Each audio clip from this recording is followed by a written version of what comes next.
મહત્વના સમાચાર બનાસકાંઠા દિયોદરમાં નવા 3 ટ્રેક્ટરોના ચોરીની ઘટના સામે આવી છે। જેતડા 3 રસ્તા નજીક હાઈવે પર આવેલ રામાધણી ઓથોરિસેટ ડીલરમાંથી ટ્રેક્ટર ચોરીની ઘટના સામે આવી છે। અજાણ્યા તસ્કરોએ મોડી રાત્રે ઇન્ડોફાર્મના નવા 3 ટ્રેક્ટરોની ચોરી કરી।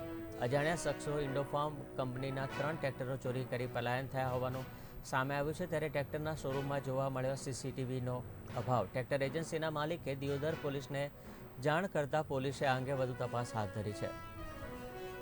ઘટના સાહેબ હું કઈ હાજર નતો। 10 વાગે કાલે અહીંથી નીકળ્યો તો હોજી પછી વહેલા એમે ભાઈ ફોન કર્યો કે દરવાજો ખુલ્લો પડ્યો છે। તરત જ અમે અહીંયા આવ્યા એટલે તપાસ કરી તો 3 ટ્રેક્ટર ઇન્ડો ફાર્મ 45ના હોર્સ પાવરના તે કોઈ અજાણ્યા વ્યક્તિ આવી અને અહીંથી લઈને ચોરાઈ ગયા।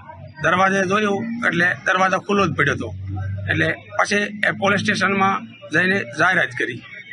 અજાણ્યા વ્યક્તિ હતા, કોણ હતો એ કોઈ સીસીટીવી કેમેરા હતા નહીં સાહેબ, એટલે કોઈ ખબર અમને બીજી પડી નથી।